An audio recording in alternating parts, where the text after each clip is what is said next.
this text, The Way of the Bodhisattva, is a very important text, written by Shantideva, a great Indian master. And since this translation from Sanskrit into Tibetan in early 8th century, this text has been the source of really inspirations for many, many great masters of the past for generating bodhicitta. And basically, the whole Mahayana path is explained here.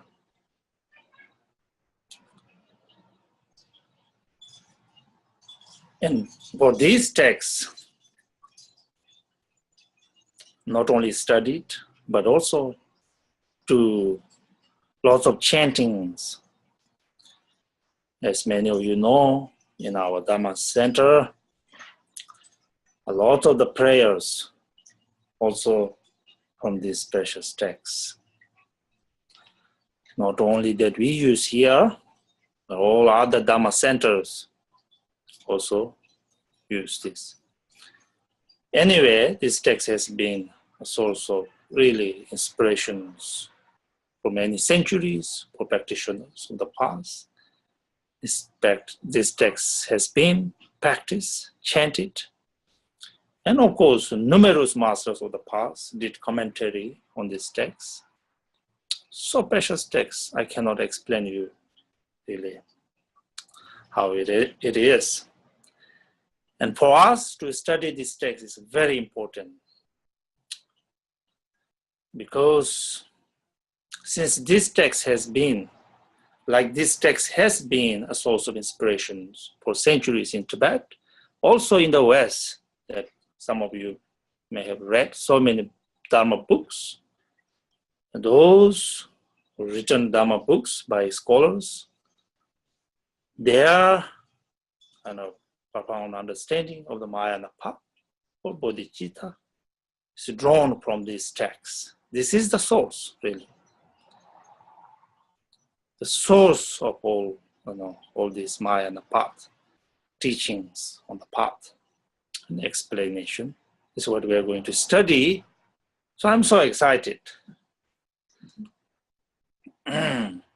So I'm happy that you join here. And as I said, this text, on this text, lots of commentaries were made by Tibetan scholars and practitioners. And in our lineage, in Nyingma lineage, when we teach this, we use the teaching methods of great scholar and accomplished master, Patu Rinpoche. So this time I will do these outlines, and these outlines actually very, very important. This basically gives you the overall ideas, the teachings, and based on that, then you study. Otherwise, it's kind of too much information is there that one cannot really put into context. So outline is important. And these outlines I'm presenting to you is according to the Great Master, Patu Rinpoche. Okay.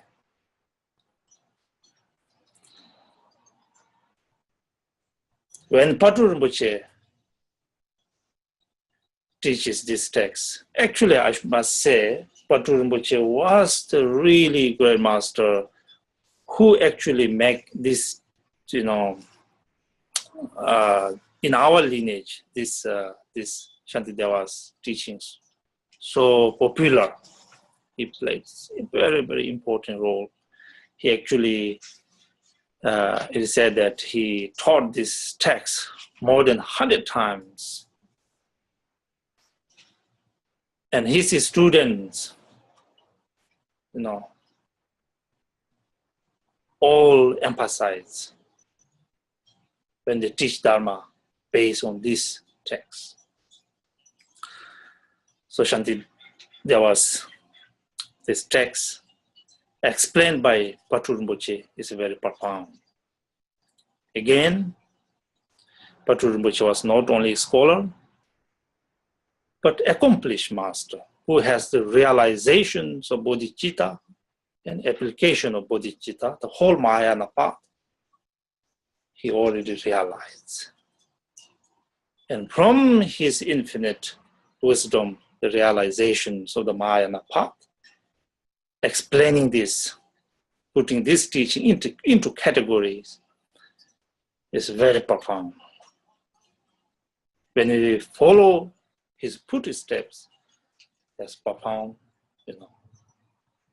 understanding we may obtain as well.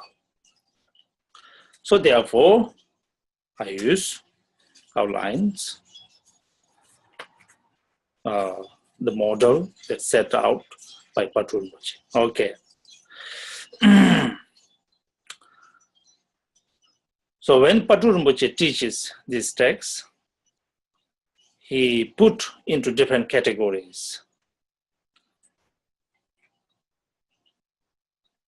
These different categories he based on the Nagarjuna's teachings, these 4 lines.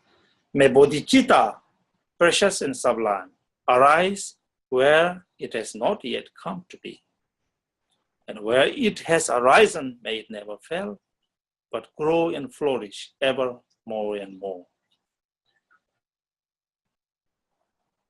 So the main subject of these teachings, this text, is bodhicitta.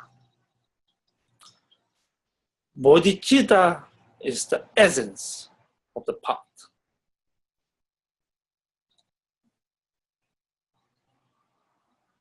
And explaining bodhicitta, bodhicitta of aspirations, bodhicitta of applications, these two encompass the whole path of Mahayana.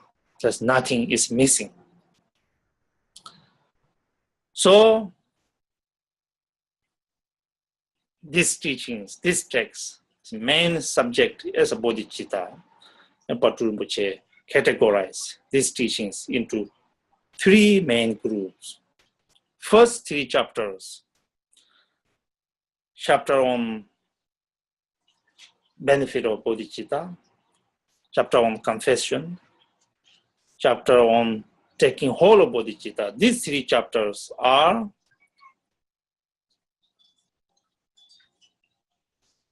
for generating bodhicitta, arise where it has not yet come to be. Arise the bodhicitta, in order to arise this bodhicitta. These 3 chapters are designed or taught. These 3 chapters give clear instructions how one give rise to this profound bodhicitta, the essence of the path. Next 3 chapters, chapter on carefulness, vigilant introspections, and patience. These 3 chapters are taught for, as this verses goes, where it has arisen, may it never fail. These 3 chapters are taught to protect the bodhicitta that one has generated, to protect from declining. The next 3 chapters, chapter on diligence, meditation, and wisdom. These 3 chapters are for, as this verses goes, but grow and flourish ever more and more. in order to grow further, more and more, develop these precious qualities, inner qualities, part of the Mahayana, grow ever more and more. In order for that to happen, chapter on diligence, chapter on meditations, and chapter on wisdoms. So this is how one look at the whole text. Okay. So now, so far, what we have discussed before is past 5 chapters already discussed. Today, we are chapter on patience. Chapter on patience is, one must know, as I explained, is for protecting the bodhicitta, not let it decline, not let it dissipate, to protect whatever one has generated, the level of bodhicitta, or wherever the path or realization one may have obtained. If one do not practice patience, that quality cannot be preserved, cannot be protected. So teaching on patience is very important. And practice of patience is very important. With that, one can contain the inner qualities that one already attained. Without that, it's impossible. So, practice of patience is very important for us. Okay.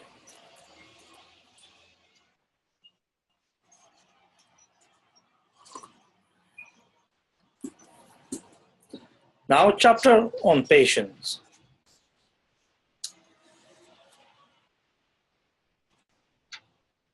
This chapter, according to Rinpoche, he presents this chapter in three main categories. These 3 main categories are: first, removal of anger; second, cultivating patience; third, respecting beings, respect to beings. See, when one thinks about how can I practice patience, really, sometimes it seems to be impossible. So here, teaching how to practice patience thoroughly, effectively, taught by Shantideva. A long chapter, that which is explained by Rinpoche, putting the chapter into different categories, or these 3 categories. Okay? So please keep in mind this whole chapters, the main teachings, when you can categorize in these 3 main categories. This chapter on practice of patience is all included. Okay.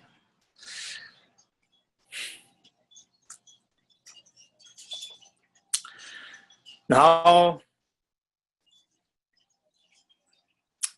even though we have already explained this, let me briefly explain.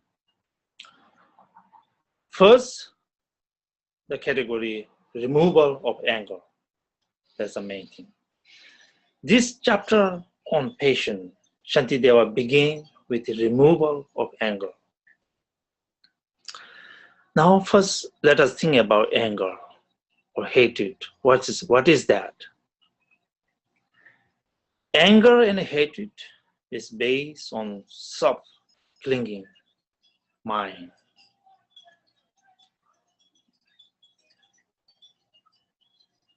And the mind that which wants to harm others.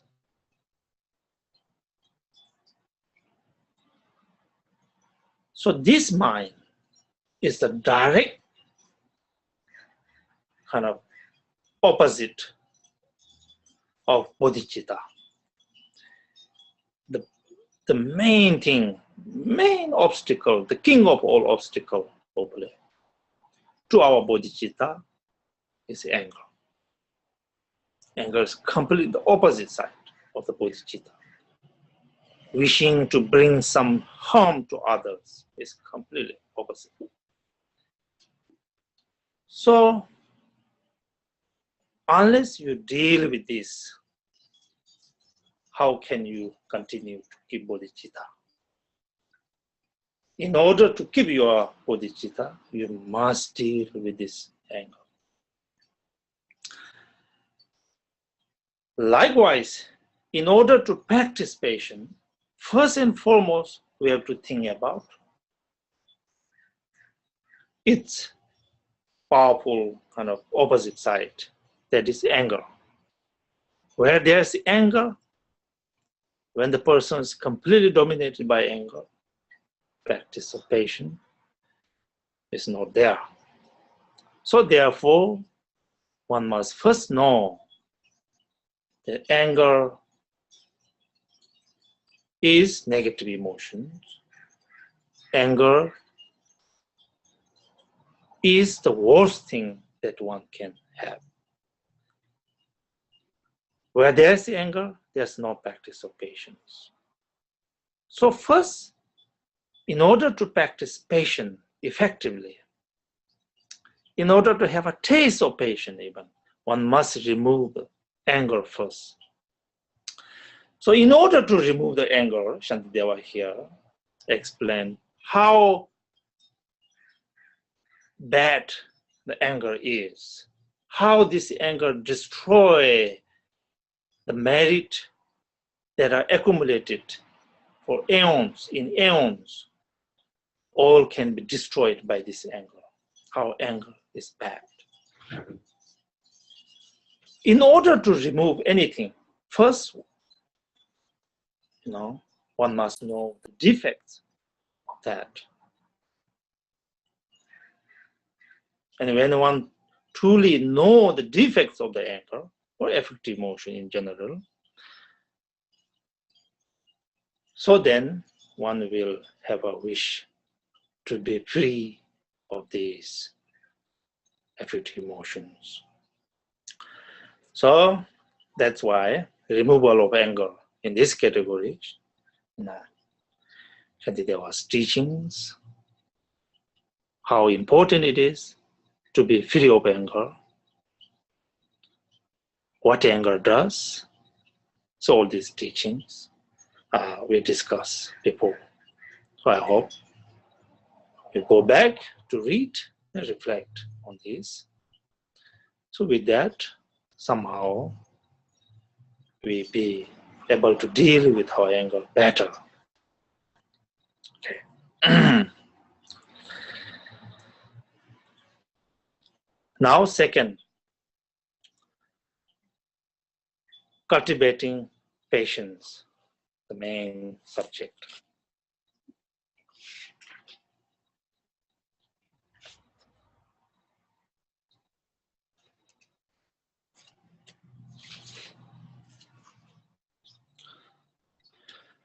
Cultivating patience. So now, as we discussed briefly last time, what is patience in the first place? Patience is something that one must practice. Otherwise, bodhicitta or any other qualities that one have gained cannot be continued, destroyed. Patience is very important to practice. Now, in order to practice patience, one must know the basic conditions with which one practice patience. Here we discussed last time 24 objects of patience, right? 24 objects of patience.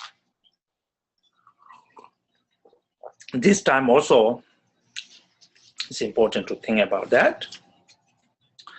So how Shantideva, or when Patul Rinpoche explained this, Shantideva's teachings explain this 24 objects of patience. Objects of patience. Now,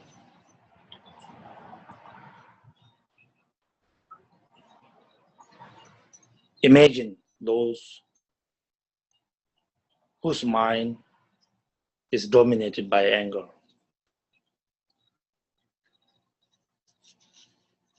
And who cannot practice patience.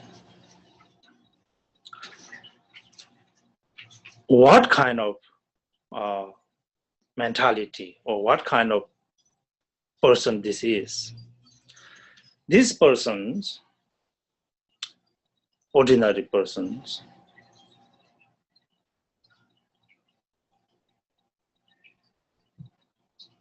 his anger, his affective emotions are based on his sub-ego clinging mind. Just imagine, here's a person who has this sub-clinging, ego-clinging mind.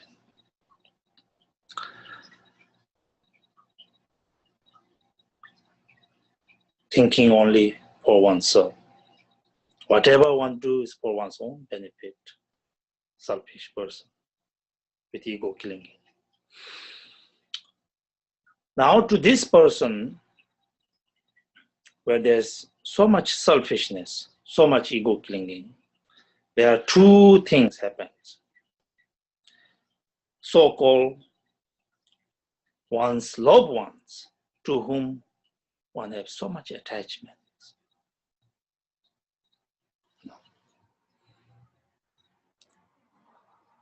And then another group to this person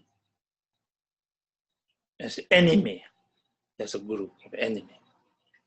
So there are three things, three phenomena happens when there's so much sub-cherish, sub-ego clinging mind to oneself, and there's one's loved one, there's one's enemy to whom one do not like.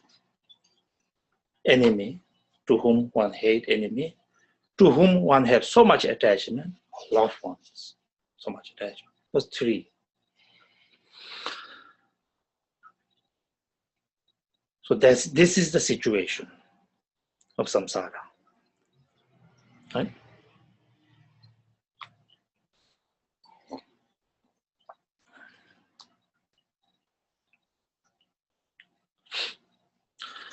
Now, at the same time, this person, as ascension beings, wish for happiness and do not wish to have any sufferings, wish to be free of suffering and wish to not to have suffering this person has.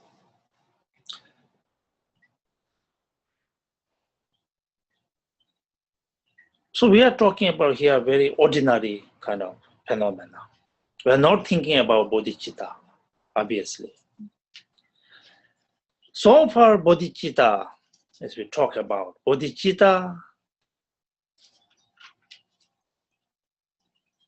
is generated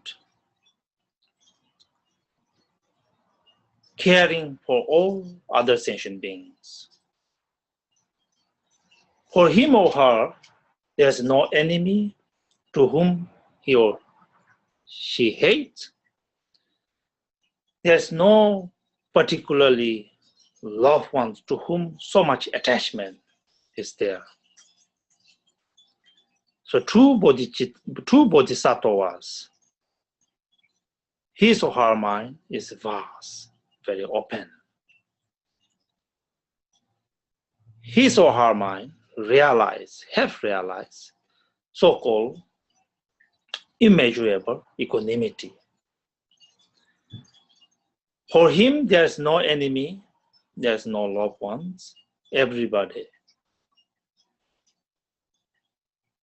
every sentient beings, he or she view them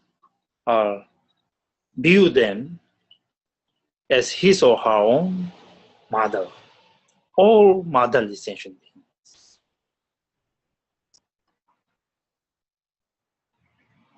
That is Bodhisattva's path. The bodhicitta is a realization of that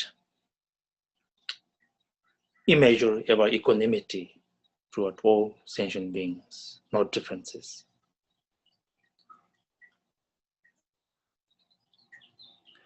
So, given that is the path, selfish here, only thinking for oneself. And here, having a kind of loved one to whom one generates so much attachment. Here, somebody to whom one hate. This kind of mentality do not really fit into this Bodhisattva's path. If there is such things, if the practitioners is kind of swept by these attachments, so much attachment, so much anger toward one's enemy, and these practitioners obviously cannot keep his or her bodhicitta and bodhisattva path. Okay. So here, when we talk about patience, we are talking about that kind of ordinary beings that we can become as a practitioners, as a Mahayana practitioner, those who generated bodhicitta. Even though we have generated bodhicitta, we may fall into this kind of very ordinary person, and we may not be progress on the path. We actually may lose our good quality, so-called bodhicitta. So therefore, practice of patience. Okay, now let us continue on that idea.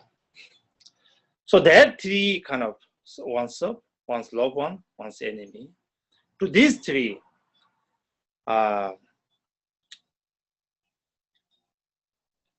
there are four kinds of things may happen. And to these four kinds of things, one need to be patient, practice patience. So here are the four. On page 78, stanza 11, we discussed this briefly last time. Page 78, stanza 11.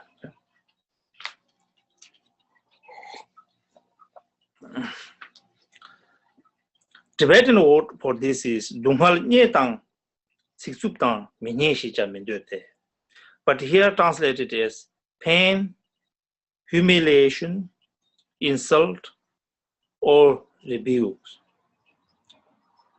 That this translation is a little bit not that clear, but some other translation I found bad reputations for the rebuke.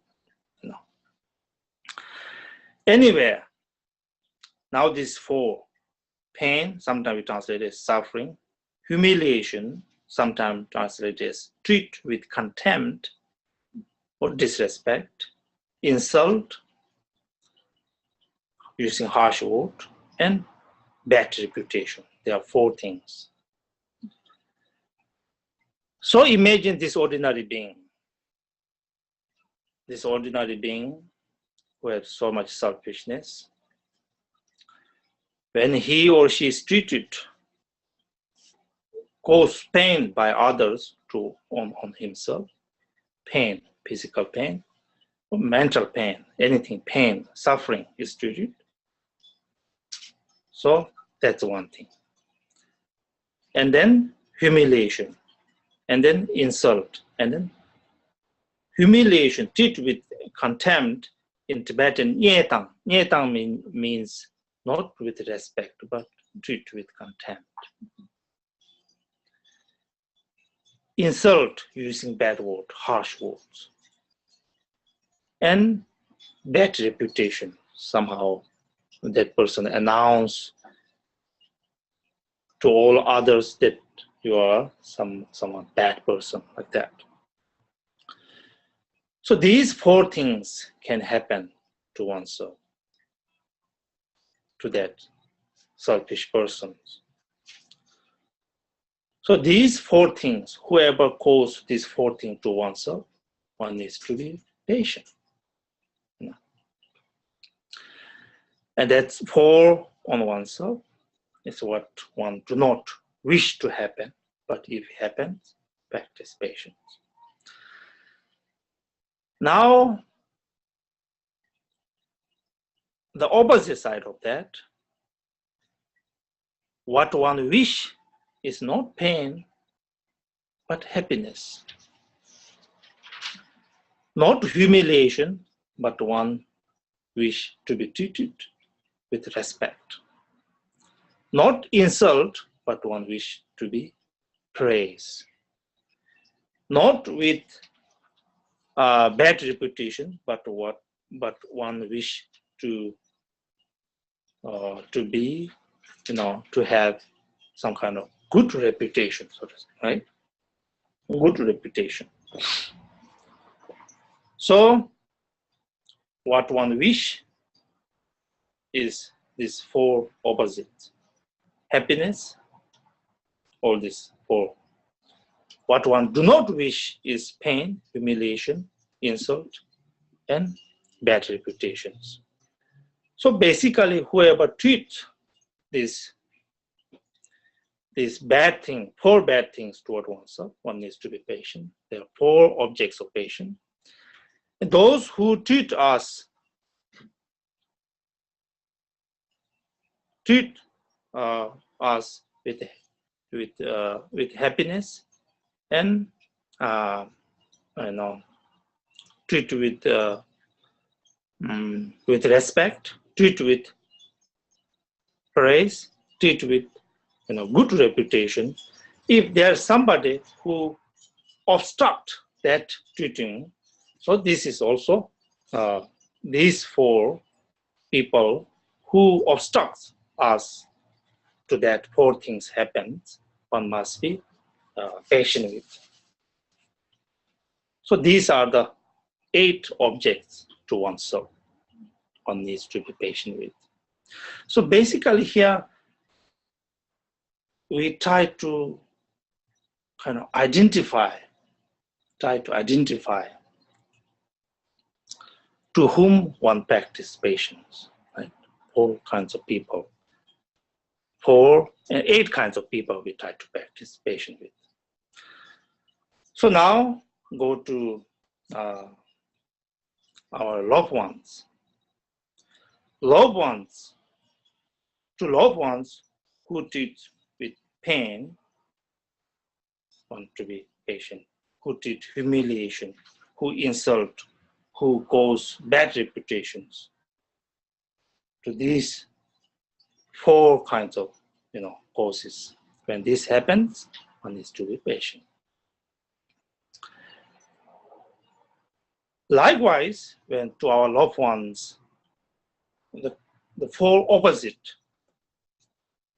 happiness, when something happiness meant to happen to our loved ones, but from somewhere, somebody obstruct that happiness to our loved ones, who bring obstacles, to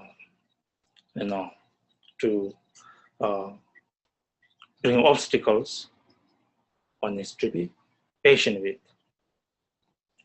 So basically, happiness and praise and treat with respect and spread the good reputation for our loved ones. When this happens, if people obstruct that to happen to our loved ones. So these 4 or poor people we need to be patient with. So that is 8 to oneself, 8 to our loved ones, together 18, right? So now we have our enemies. Let's say that with a selfish mind, there's enemy to whom one do not wish good things to happen. So to the enemy, what one wish is, hopefully there's no enemy. For Bodhisattva, for practitioners, if there is enemy, then of course he or she is not a Bodhisattva, very unlike Bodhisattva. But anyway, if there is, an enemy, so to the enemy, they very unlike Bodhisattva, wish to have pains, to have humiliation, to have insult, to have bad reputation. But when these bad things about to happen to our enemy, to enemies, someone somewhere came and obstruct that to happen to our enemy. And these 4 obstacles, who cause these 4 obstacles, are our 4 objects of patience, right? And then the 4 opposites. Instead of causing pain to the enemy, somebody bring peace or happiness to the enemy. Causing pain or treat with disrespect, somebody somewhere bring good, treat good with respect. Good with respect. Instead of treating this enemy with insult, somebody to praise him or her to the enemy. Instead of spreading bad reputation, somebody spread the good reputation to the enemy. So, is it clear? There are 24 kinds of objects of patience. Okay.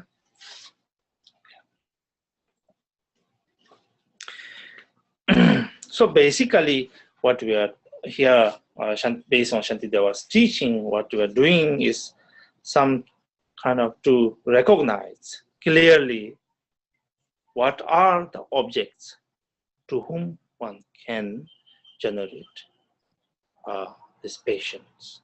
Okay? Basically, this very much unlike Bodhisattva, the selfish person, himself and his enemy and his loved ones. These 3 objects. And to these 3 objects, pain, humiliation, insult, and bad reputations. And the opposite, peace, happiness, and treat with good respect and praise instead of insult, rebuke, instead of good reputation, bad reputation. So these, when these 4 are multiplied to oneself, to one's enemy, to one's loved one, so it becomes 24 objects of patience. Okay, practice of patience.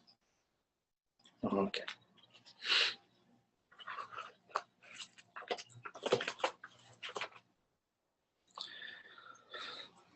Okay.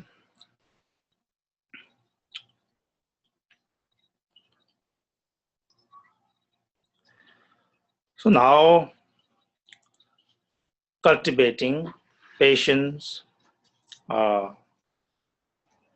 according to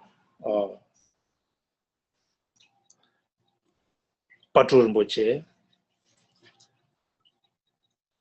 he put into two main categories, cultivating patience. Okay?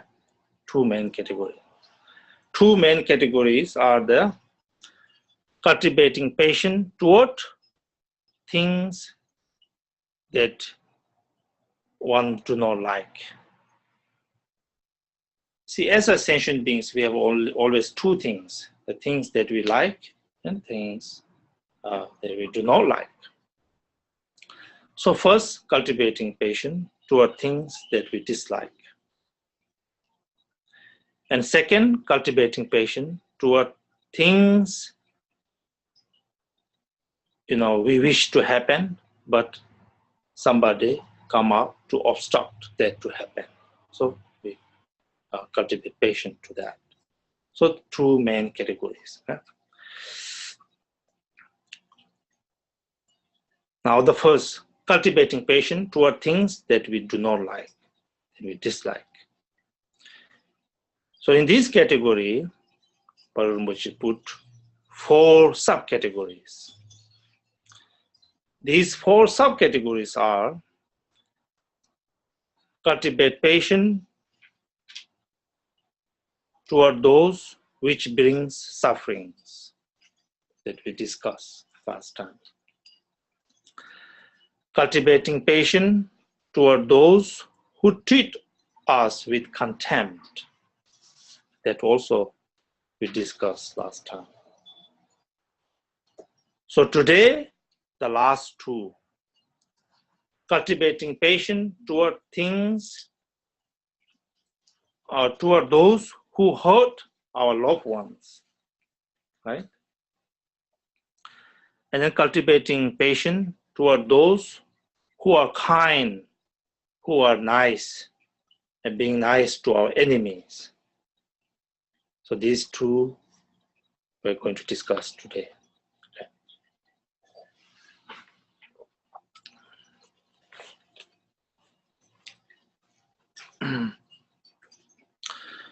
So now, first, cultivating patience toward those who hurt our loved ones is on page 86. Page 86, remember? Page 86, on stanza 64. Yeah? Stanza 64.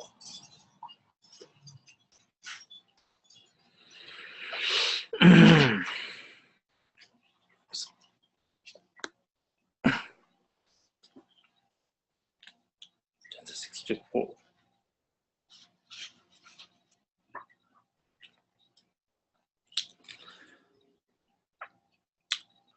So, cultivating patience toward those who brings suffering or who brings suffering, or as we talk about, whoever bring pain, humiliation, or insult, or bad reputations, whoever cause to our loved ones, we must try our best to generate patience. So this is the teaching.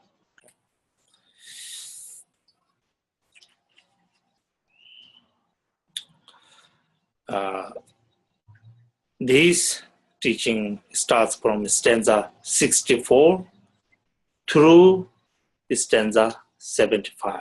Okay?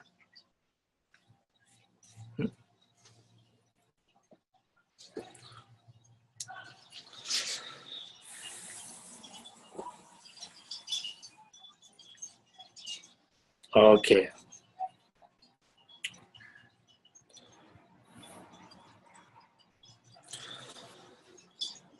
Now, as a Bodhisattva, when once one have generated bodhicitta, one should not have two things, to whom one hate and to whom one has so much attachments. These two are actually obstacles to the path of the Bodhisattva. So,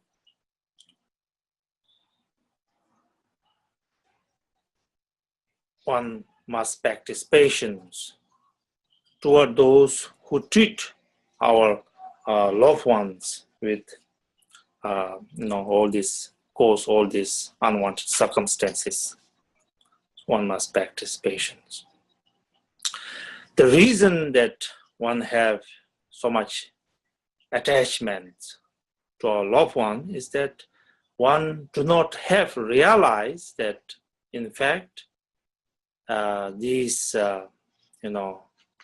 fundamental understanding of bodhicitta, that all sentient beings are equal. All sentient beings wish to have happiness, and all sentient beings wish to be free of sufferings. And this understanding is not there. When this understanding is not there, then there is somebody who one hate and somebody who one have so much attachment.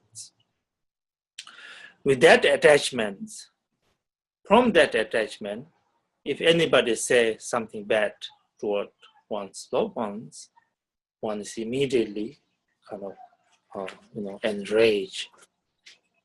So these things is definitely contrary on the path of Bodhisattvas. So here Shantideva says,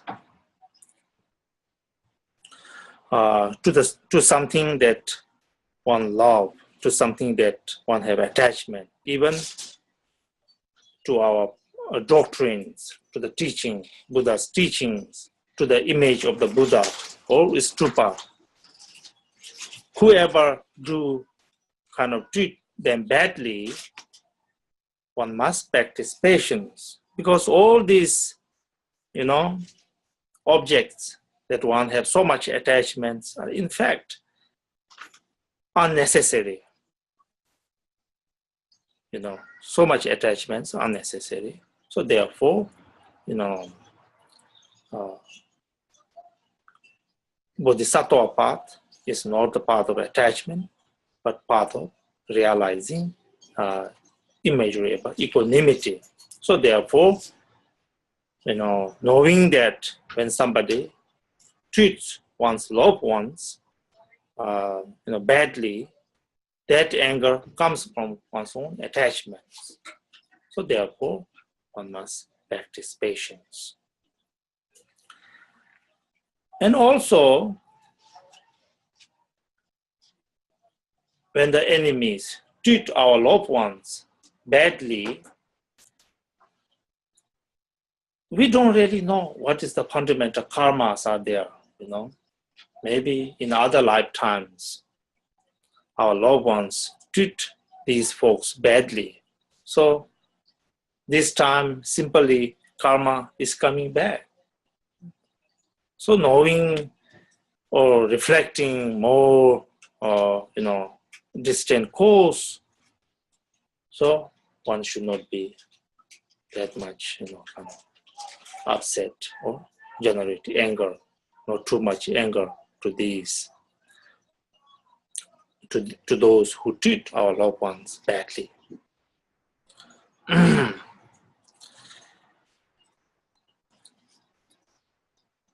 So on the other hand, if one generates some kind of anger to those who treat our loved ones badly, and it goes further oneself, to diminish one's quality of bodhicitta, and to go to basically to the lower realms. All these cause because of one's own attachment to one's loved ones, and that whenever one see one's loved ones are treated badly, one become enraged.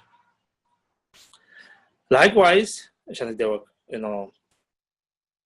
explains here how attachment actually brought sufferings in the past to oneself. One must know that as a bodhisattva, attachment is very much opposite, very much against to one's path. So therefore, abandoning attachment, one should not be generating anger, but practice patience.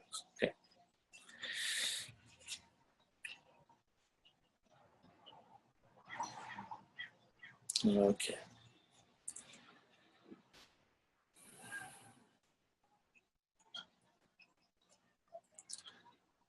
There are generating patience toward those who hurt our loved ones. Now here on page 88, from stanza 76 to 86, is generating or cultivating patience toward those who are kind to the enemies, toward those who are kind to the enemies.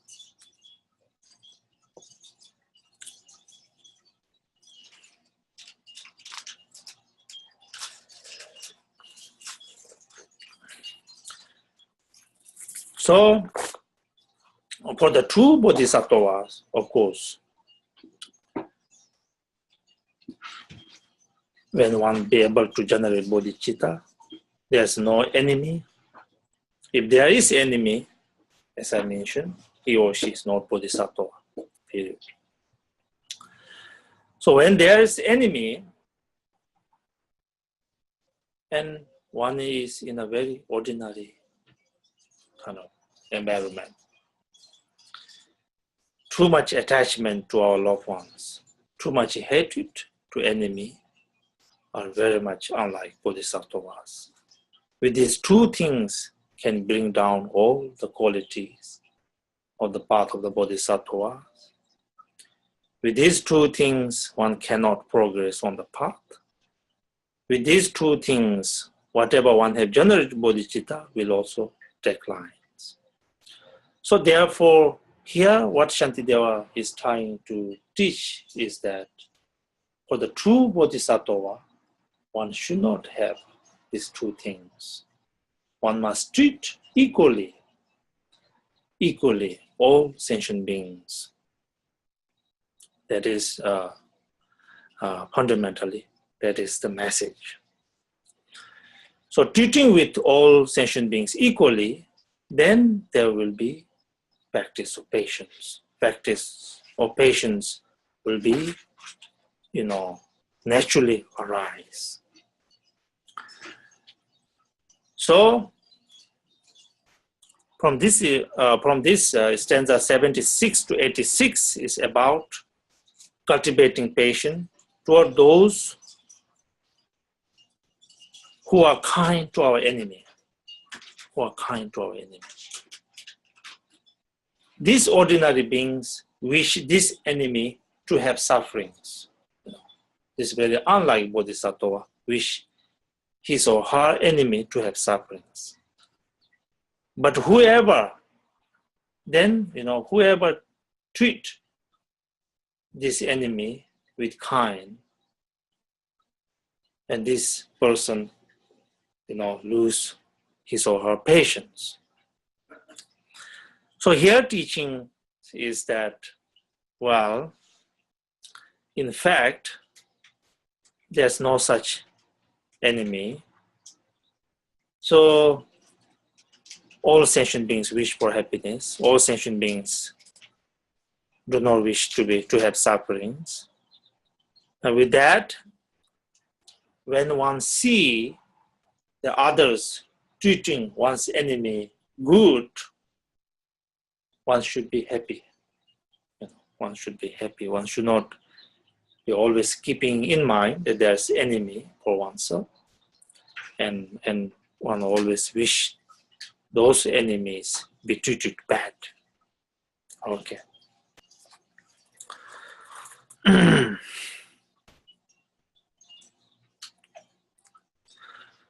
When others take delight in giving praise in those endowed with talents, why, O mind, do you not find a joy likewise in praising them? Basically, see, last time we talked about, when we talk about seven branch practice, rejoicing practice, rejoicing in others' merit, is a very big thing, big part in Bodhisattva's disciplines. Whenever one hear, whenever one see, somebody is accumulating good merit, somebody is serving sentient beings, somebody is practicing Dharma, one should immediately rejoice. What is the point of rejoicing is that this is the most easy way to accumulate merit. You imagine that all the hard works are done by others, you just simply sit there and keep on rejoicing. And when you keep on rejoicing, the teachings in Mahayana says that you also receive that same merit, rejoicing. So here, Shantideva is saying basically, when you hear or when you see your enemies are treated very well with kindness, you don't hate that person who treats your enemy bad, enemy good. You rejoice in that virtue. Rejoice. And Shantideva, here main thing he says that,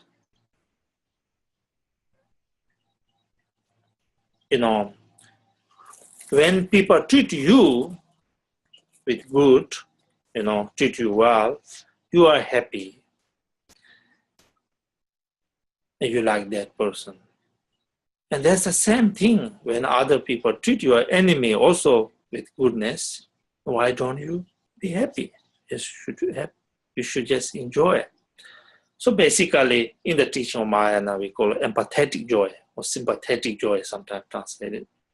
Basically, rejoicing all merit. And basically, when one see individuals having a good time and happy time, instead of becoming more jealous or envy others' happiness, you simply rejoice. You just empathetic joy.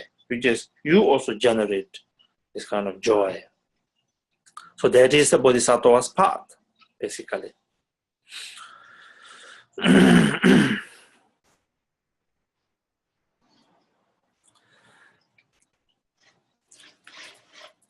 Also, as a Bodhisattva, as a Mahayana practitioners, one have generated bodhicitta, trying to generate bodhicitta. That bodhicitta is for bringing happiness to others. Bodhicitta is for that, wishing all sentient beings to have happiness. Since this is the case, and when you want to see that others being happy, including one's own enemy, if there is enemy, hopefully not. When somebody is treated the enemy well, why do you get upset? Because isn't your bodhicitta is something that your motivation, all sentient beings to have happiness, all sentient beings to be free of suffering. Isn't that your motivations? Given that is your motivation, when you see some others enjoy, why are you not happy? So here also not necessarily talking about extreme kind of enemy, one's enemy. But, one really have to look within to one's mind that one's jealousy or this envy played quite a role. And when people are having wonderful time, progress, wealth, or fame, or anything, as a bodhisattva, one should not have any jealousy. One should not have anything like when one hears somebody really has accomplished something. Try our best to somehow enjoy that good news for him or her. That's very, very important. Not necessarily one should have here teaching is for enemy, but to all others. To our loved ones, of course, we wish them to have happiness. But to the rest of the people, or other sentient beings, that kind of good wish may not happen. If that do not happen, then we are really not on the path of Bodhisattva. Bodhisattva path is whoever one hear that whoever is having a wonderful time, accomplishment, one really have to generate this empathetic joy, so forth. Must be happy. Shantideva gives here an example. He says, like, imagine somebody who are dependent on you, need lots of help. And somebody come along and bring lots of help to that individual. Don't we have to enjoy? Don't we have to be happy with that? As a bodhisattva, one's commitment is to bring benefit to all sentient beings. And when somebody help your enemy or those who one do not wish to have happiness, bring happiness to them, one should be happy. Please do not have this kind of mentality to other beings not to have happiness.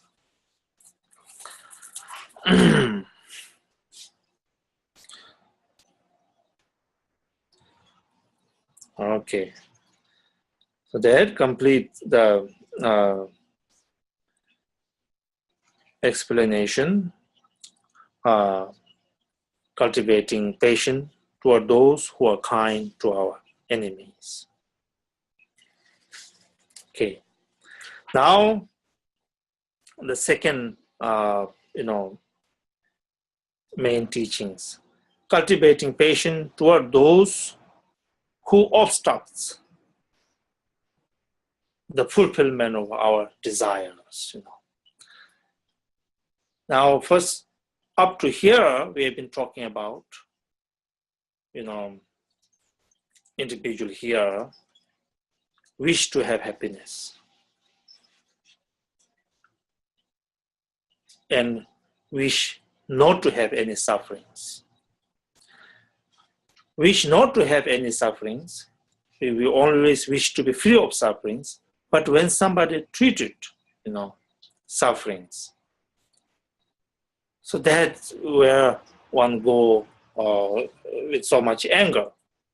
So here, so far, we talk about those who treat us and our loved ones, something we do not wish to happen when they treat us, including to our enemy, to the enemy to whom one wish not to have happiness, bring happiness to the enemy. Something that one do not wish to happen. To that, one must be patient with. That's what we discuss. And from this point here, we're going to talk about cultivating patience toward those who obstructs our wishes. Now we wish to happen. We wish to happen. What we wish is we wish happiness for ourselves. We wish happiness to our loved ones. But also we wish, unfortunately, that if there is, so-called enemy, hopefully not, but if there is, then again, wish that enemy to have sufferings. So that is enemy to have suffering. So if there is somebody come along and obstruct that, that happiness, one again generate anger. So point here is now whatever one wish to have happiness, or somebody come along and obstruct their happiness. One wish our loved ones to have happiness, and somebody come along and obstruct that happiness. So from here on, we're going to talk about that. Okay. First, here talks about to the enemies, from stanza 87 through 90. Only here. So stanza through 90, yeah. 89 through 89. 87 through 89.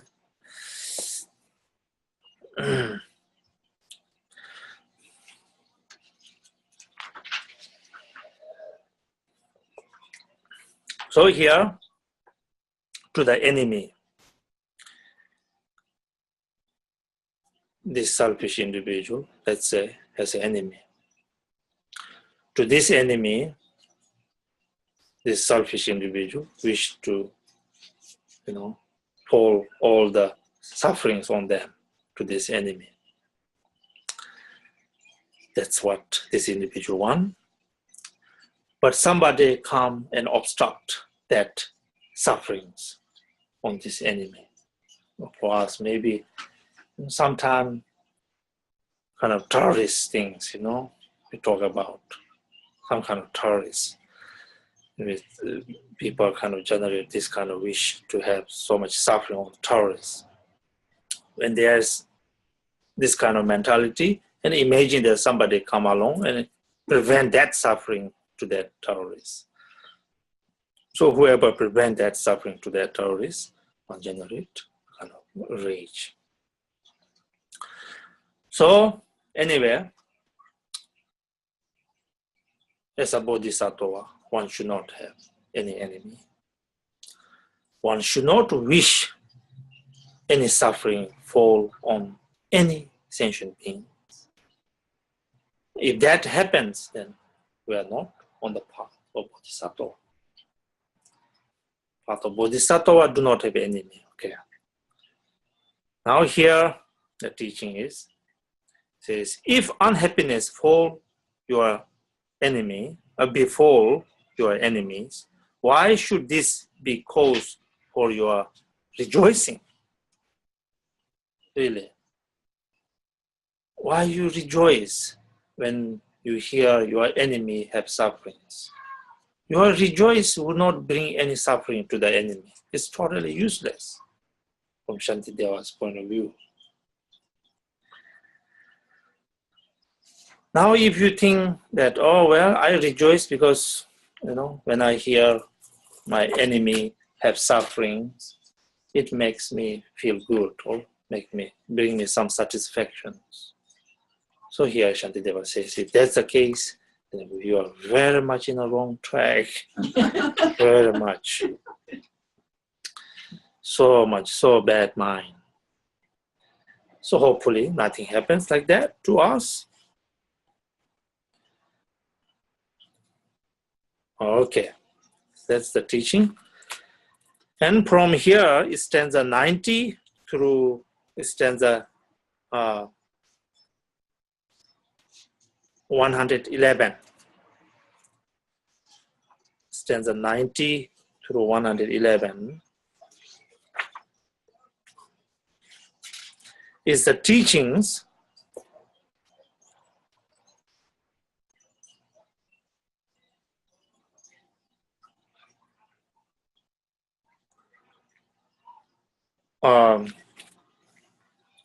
cultivating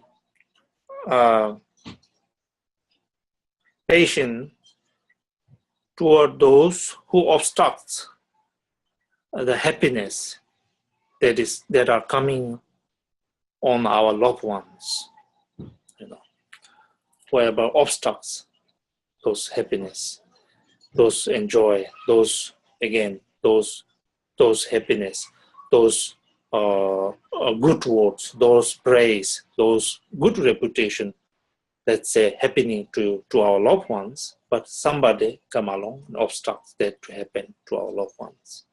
So here one must try to generate, patience.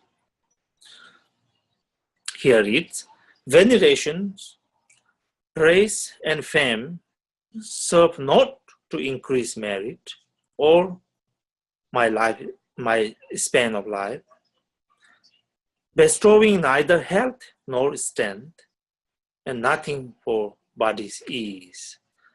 So what all these things, especially if you think about fame and good words, praise to your loved ones, to you, all these things do not really bring anything, no really goodness there. So why you are, so much caring about these things?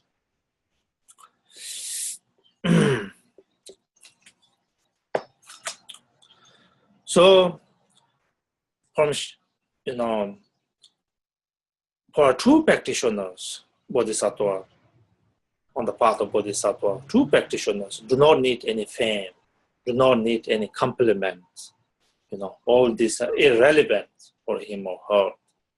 Him or her, sincerely practicing path of the Bodhisattva, do not expect any of these things. Likewise, these kind of fame, this kind of praise actually bring some kind of obstacles to the path, because this brings some kind of arrogance and pride to one's path, and this actually divert our main practice. And also, as a bodhisattva, true bodhisattva, you supposedly gain the freedom from all outer circumstances. For instance, if you are an ordinary person, then people say good things about you, you are very happy. People say bad things about you, you are very upset. So your kind of happiness is dependent on others, So much dependent on others. So the true bodhisattva, the practitioners, is in fact free from that. He is trying to be free from that. So whatever others say, whatever others do, that's great. If they do good, if they do bad things, hopefully don't do any more, but somehow that, not too much dependent on others. So slowly one become free from all these emotions, like, dislike, attachment to the loved ones, hatred to the enemy. Slowly on the path of Bodhisattva, one slowly become free from all these things. And that is, of course, in order to be free from all these things, we start here with generation of bodhicitta. And, keeping the bodhicitta. When these things happens, when praise happens, when blame happens, one try not to sweat by these outer circumstances. One try to be always maintained on the path. That's the path of freedom. It's not swept by outer circumstances. So probably this, the main thing, Shantideva's message is that do not be too dependent on the factors outside of you. And here also Shantideva says that actually enemies, if you think enemies, those one wish our loved ones to have happiness, but when happiness are on on their way to our loved ones, if somebody obstructs that happiness, usually people get upset. But here as a bodhisattva, one should take that as an opportunity to practice patience. So one should not have, this is the chance for oneself to practice patience. Okay.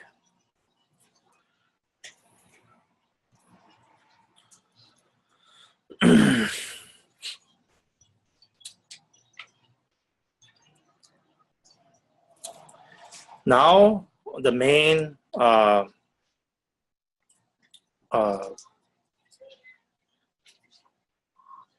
outline here, the last outline, respect to beings. Respect to beings. Respect to beings is a profound way to practice patience again.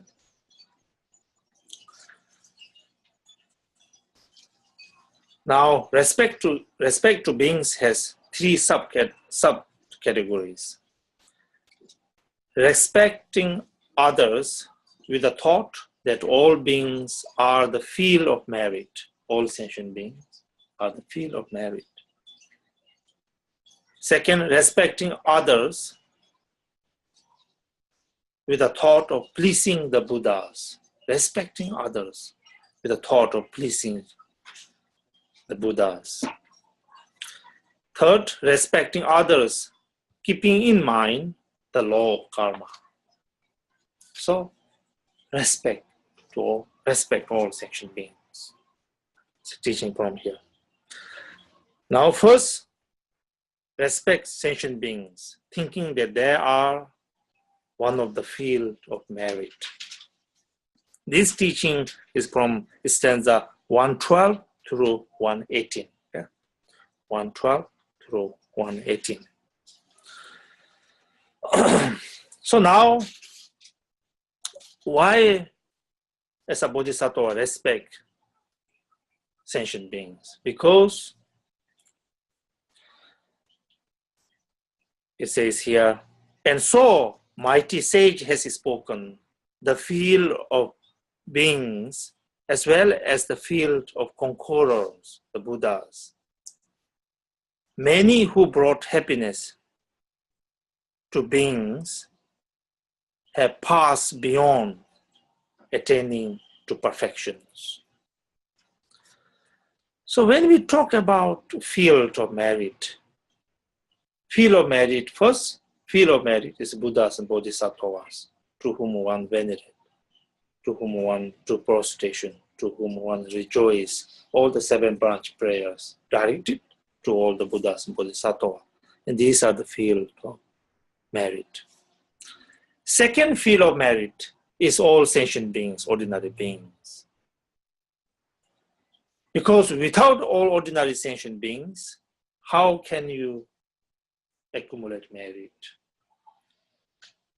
Where are you going to practice the practice of generosity? To whom you are going to practice patience? To whom you are going to practice forgiveness? All the merit that we talk about, accumulate merit. We have to attain enlightenment, accumulate merit. Those accumulate merits, one accumulate merit among sentient beings, ordinary sentient beings. So one respect all sentient beings. Like in the same way, one respect to the Buddhas, basically.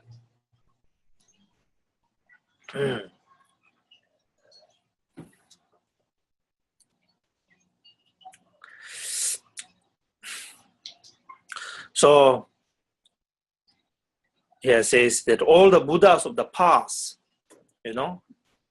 all the Buddhas of the past became Buddha because they accumulate merit among sentient beings. Based on that field of sentient beings, in that field of sentient beings, Buddhas accumulate merit. Because of that, the Buddhas attain enlightenment. So, sentient beings, field of merit.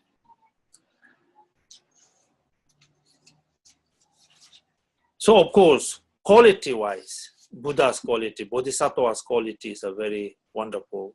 Ordinary sentient beings do not have any qualities, but as far as how one get benefit from them with the practice of all these things, they are same, how one get benefit from them. One get benefit or accumulate merit by making offerings to the Buddhas, 7 branch practices toward Buddhas, Bodhisattvas. Or one practice, all this practice of generosity, practice of patience, everything to within the sentient beings, and one receive the merit. So same thing. Yeah. That way one respects sentient beings, thinking, feel of merit. Second,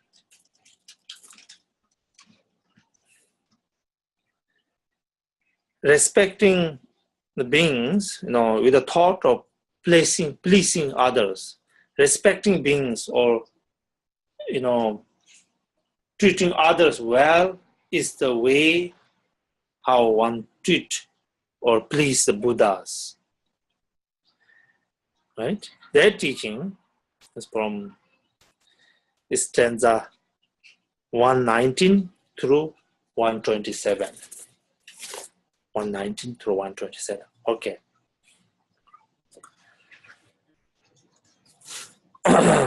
So, sentient beings, when one treats sentient beings well, when one pleases sentient beings, when one benefits sentient beings, and that brings incredible happiness and joy to all the Buddhas and Bodhisattvas, the idea is. So imagine, our Lord Buddha Shakyamunis, when he took, 500 ordinary forms and 500 excellent forms, lifetimes. He worked for the benefit of all sentient beings for so long and so hard, all for the benefit of sentient beings, Likewise, the Bodhisattva's path is all has to do with benefiting sentient beings.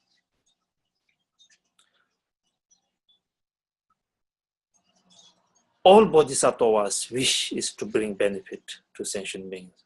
All Buddhas, ultimate intention, bring benefit for all sentient beings. We say attaining enlightenment is not the ultimate result, but bring benefit to infinite sentient being is ultimate wish, ultimate result. So if that is the case, then of course, the way to please Buddhas, way to please Bodhisattvas, way to please masters, way to please all the Bodhisattvas on the path is to bring benefit, to please, to bring benefit to sentient beings. When one brings benefit to sentient beings, when one serves all sentient beings, then all Buddhas will be happy. All Buddhas will really like that. So, on the other hand, if one treats sentient beings badly, if there's enemy, one wish enemies have sufferings, and whoever bring obstacles, to that bad things to happen to our enemy, if one have all this rage, and that's really going against the Buddha's, Bodhisattva's wish. Totally against. So here, part of the Bodhisattva is, always bring benefit. So if one is bad to sentient beings, one is bad or mean to Buddhas, Bodhisattvas as well. So that's the teaching. Yeah. So now the last one. Respecting all others and all sentient beings, keeping in mind the law of karma. That teaching from stanza 28 through the completion, through 134 all the way. Okay. one have to respect sentient beings or treat sentient beings well, because there's a law of karma. You know, infallible law of karma. Karma is always there. Regardless one know or one do not know, karma is always there. Every action of good, every action of bad that directed towards sentient beings, karma is always there. So one take the responsibility, being responsible for every actions one take. That is the fundamental part, basic thing, fundamental part. As some teaching says that good practitioner means that you always think that you are in the presence of a supreme judge. Supreme judge. You always think that whenever you, day or night, always think that you are in the presence of a supreme judge. If you think that, if you take the responsibility of every your actions, so there's almost no way that you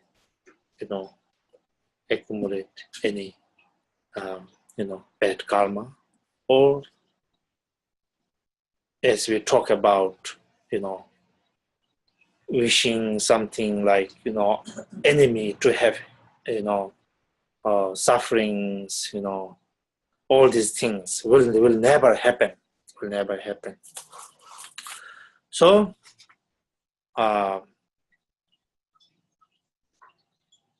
Shantideva ends here. For patience in samsara bring such things as beauty, health, and good renown. Its fruit is great longevity, the vast contentment of a universal king. Basically, if one practices patience in this lifetime, one will have wealth, good reputation, longevity, and all these things. So here, part of the Bodhisattva practicing patience is accumulating merit at the same time. If one really practice patience, this not only protects our Bodhisattva qualities, but also accumulate merit, also purifies the karmas. As Shantideva said here, when you see your loved ones are being treated badly by others, you think about the karmas, what kind of karma they might have with that other people. Likewise to oneself, when things happen, there must be reasons. So always try to have patience. Always generate patience. And by the virtue of generating patience, one is accumulating merit, one is purifying. So, again, as I said, the way one really keep bodhicitta intact is the practice of patience. When one really practices this bodhicitta, wishing all sentient beings to be free of suffering, wishing all sentient beings to have happiness, in that mind, in that spirit, there's no enemy to whom one wish to have suffering. There's no really attachment, so much attachment here to our loved ones. The distinction, too much distinction between is not there when one truly generates this spirit of bodhicitta. And while one, have bodhicitta, still as a human beings, we fall back to our old habits of this old habits of this somehow clinging mind. Somehow there's a loved one and there's enemy, some kind of those things from our deep-seated kind of, habit that happens. When that happens, and then have to be ever more careful. And Shantideva here teaching us 24 kinds of objects. See, this kind of people, one can lose one's, composure, so to speak. So always think about the main teachings of the bodhicitta, Bodhisattva's path, and you want to always try to practice, not losing the ground, so to speak. Always remain in the spirit of bodhicitta. Always think about all sentient beings as immeasurable equanimity, equality equal to all sentient beings. So, and one thing about deeply in these kind of teachings, and then it gives you kind of